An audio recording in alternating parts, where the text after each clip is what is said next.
할렐루야, 153 저녁기도 오신 여러분들을 주님의 이름으로 환영하고 축복합니다. 오늘도 귀하고 복된 이 저녁 시간 하나님께서 우리와 함께 하심을 경험하는 귀한 시간이 되기를 간절히 소망하겠습니다. 먼저 하나님의 말씀 보도록 합니다. 히브리서 5장 1절에서 10절 말씀까지 보겠습니다. 히브리서 5장 1절에서 10절 말씀입니다. 우리 같이 한 목소리로 다 함께 봉독하도록 하겠습니다. 시작. 대제사장마다 사람 가운데서 택한 자이므로 하나님께 속한 일에 사람을 위하여 예물과 속지 않은 제사를 드리게 하나니 그가 무식하고 미혹된 자를 능히 용납할 수 있는 것은 자기도 연약에 휩싸여 있음이라. 그러므로 백성을 위하여 속죄제를 드림과 같이 또한 자신을 위하여도 드리는 것이 마땅하니라.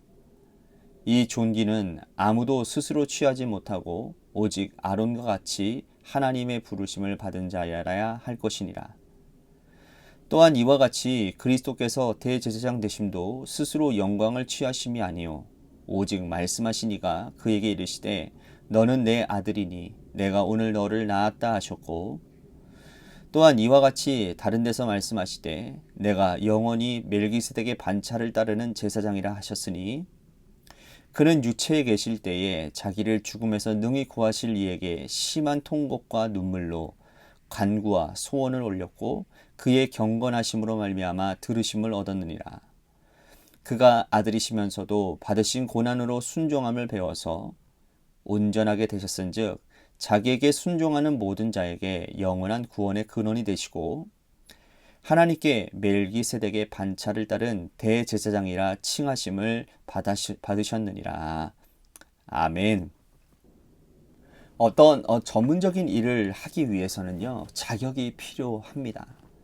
교사가 되기 위해서는 이런 교원 자격증을 받을 수 있는 학교를 졸업해야 되는 것이고요. 또한 실습도 충분히 해야 되는 것이고, 또 그에 합당한 인격을 갖춰야 되는 것은 두말할 필요가 없습니다. 또한 최종적으로는 임용고시를 통과해야 교사가 될 수 있죠. 이런 아주 복잡하고 어려운 과정을 반드시 거쳐야 됩니다. 그런데 어느 누구도 교사가 되기 위한 이 과정이 어렵다고 해서 헌법에 소원을 하지는 않습니다. 누구나 교사가 되게 해달라고 떼쓰는 사람들도 없어요.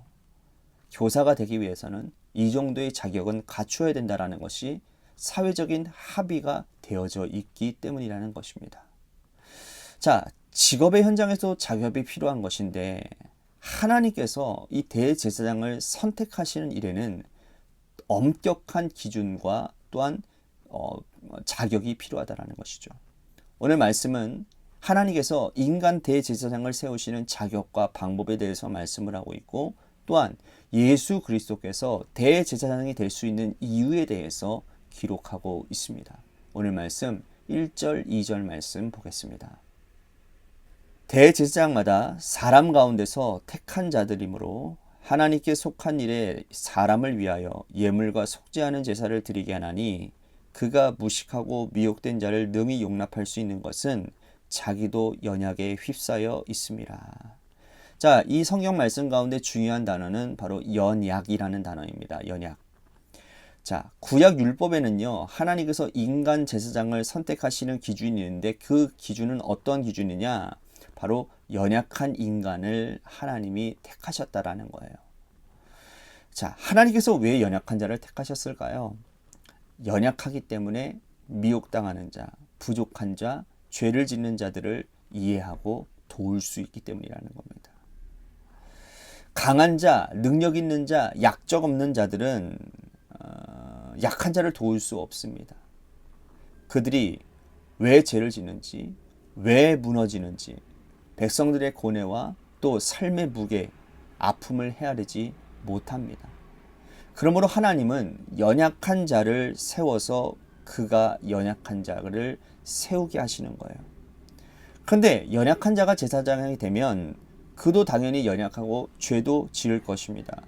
그러므로 인간 대제사장이 하나님 앞에 제사를 드리기 전에 반드시 자기 죄를 사함받는 기간이 필요하다라는 거죠. 3절 말씀 보십시오. 그러므로 백성을 위하여 속죄제를 드림과 같이 또한 자신을 위하여도 드리는 것이 마땅하니라.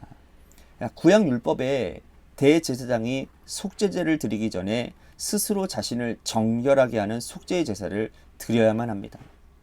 자기를 먼저 깨끗하게 해야 사람과 하나님 사이에 연결하는 중재의 역할을 감당할 수 있고 그 자격이 충분히 갖춰질 수 있기 때문이라는 거죠. 오늘 우리는 이 말씀을 통해서 어떻게 하나님 앞에서 살아가야 되는지에 대해서 깨닫게 되어집니다. 목회자나 중직자들처럼 먼저 하나님 앞에 부름받은 자들은 자기의 연약함을 인정해야 된다는 거예요. 내가 잘나서 선택받은 것이 아니고 연약한 자를 택하셨다라는 사실을 우리는 기억해야 됩니다. 우리는 죄가 있는 존재이니 하나님 앞에 나아갈 때 먼저 죄 사함을 받지 않으면 세상과 하나님 사이를 이어주는 자격을 갖추지 못할 것입니다. 목회자가 하나님 앞에 나아갈 때에 회개하지 않고 목회가 가능하겠습니까? 목사라고 하는 타이틀만 가지고 완벽하다라는 환상은 버려야 됩니다. 기름 부어 세움받은 중직이 되면 직분만으로는 완벽하다는 생각을 버려야 됩니다. 우리 스스로 하나님 앞에서 자신의 죄를 되돌아보고 깨끗하게 된 다음에 타인의 삶에 관여할 수 있는 자격이 있다는 사실을 우리는 기억해야 될 것입니다. 자, 대제사장이 기름 부음 받은 것은 자신이 원해서가 된 것이 아니라 하나님이 주도적이었다라는 사실 또한 우리는 기억해야 될 것입니다. 4절 말씀 보십시오. 이 존귀는 아무도 스스로 취하지 못하고 오직 아론과 같이 하나님의 부르심을 받은 자라야 할 것이니라. 하나님께서 레위 지파를 택하시고 그 중에 아론 가문을 택하여서 자손 대대로 이 대제사장의 직무를 수행하도록 하셨어요. 레위 지파가 하겠다고 한 것이 아닙니다. 하나님이 택하셔서 그 가문이 제사장의 일을 하게 되었다는 뜻이에요. 오늘 우리가 하나님 앞에 부름을 받았다는 것은 하나님이 불러주셨다는 사실을 우리는 기억해야 될 것입니다. 내가 원해서 된 것이라면 하기 싫으면 여러분 그만두어도 되지만 하나님께서 부르셨다면 하나님께서 그만하라 하실 때까지 우리는 성실하게 감당해야 되는 거예요. 히브리서 기자는 하나님께서 예수 그리스도를 대제사장으로 삼으신 것 또한 설명하고 있습니다. 자, 5절 말씀 보십시오. 또한 이와 같이 그리스도께서 대제사장 되심도 스스로 영광을 취하심이 아니요 오직 말씀하신 이가 그에게 이르시되 너는 내 아들이니 내가 오늘 너를 낳았다 하셨고, 예수님이 스스로 대제사장이 되겠다고 나선 것이 아니라 하나님께서 아들을 대제사장으로 삼아주셨다는 거예요. 예수님이 대제사장이 되심으로 그분을 통해서 우리는 하나님께 나아갈 수 있는 담력을 얻게 되었고 또 백성을 구원받을 수 있게 되었다는 것이죠. 하나님께서 아들을 대제사장으로 삼으셨다는 뜻은 구원의 주도권이 하나님으로부터 시작되어진다는 뜻이에요. 인간을 창조하신 분도 하나님이시고 구원을 허락하시는 분도 하나님 아버지이심을 분명히 하고 있다는 겁니다. 죄는 사람이 지었지만 구원은 하나님께서 시작하셨어요. 아담과 하와가 에덴 동산에서 쫓겨날 때에 그들에게 가죽 옷을 입히신 분이 하나님이십니다. 인간이 가죽 옷을 지어달라고 말한 것도 아닌데 하나님은 이 인간의 죄를 가리우기 위해서 그 짐승을 잡아 그 가죽으로 옷을 지워주셨어요.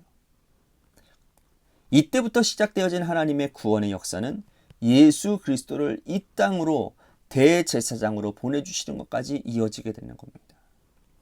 아들 그리스도는 구원의 주도권을 가진 하나님께 어떻게 응답하겠습니까? 어떻게 응답하셨을까요? 자, 8절 9절 말씀 보십시오.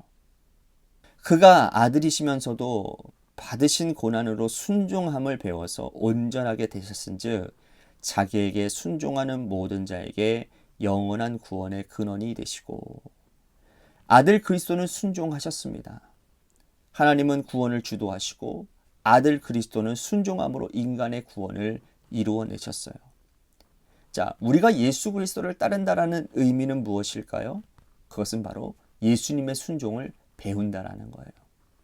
우리도 하나님의 말씀에 순종하면 구원의 역사에 구원의 사역에 동참할 수 있는 하나님의 자녀가 될 수 있다는 사실입니다. 하나님께서 예수 그리스도를 대제사장으로 삼으신 것은 구원의 주도권이 당신에게 있음을 천명한 것이고, 이 아들은 순종함으로 인간의 구원을 이루셨다라는 것.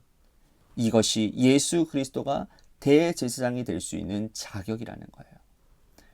우리의 생각과 하나님의 말씀이 충돌할 때 우리는 말씀을 붙들고 온전히 순종하는 믿음의 백성들이 다 되시기를 축복하겠습니다.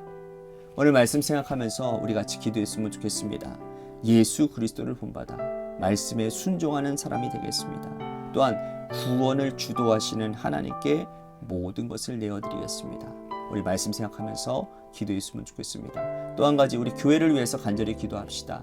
하나님이 세워주신 주님의 몸된 교회가 하나님의 뜻 가운데 바로 설 수 있도록 인도해 주시고, 하나님을 기쁘시게 이웃을 행복하게 하는 그런 공동체, 교회가 이 땅의 소망임을 드러내는 그러한 공동체가 되도록 인도해 달라고 우리 같이 기도하기를 소망합니다.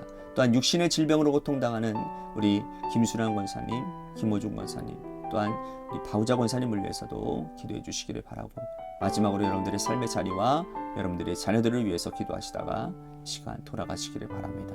노래 끝날 때까지 우리 같이 합심하여 기도하도록 하겠습니다. 기도하시겠습니다.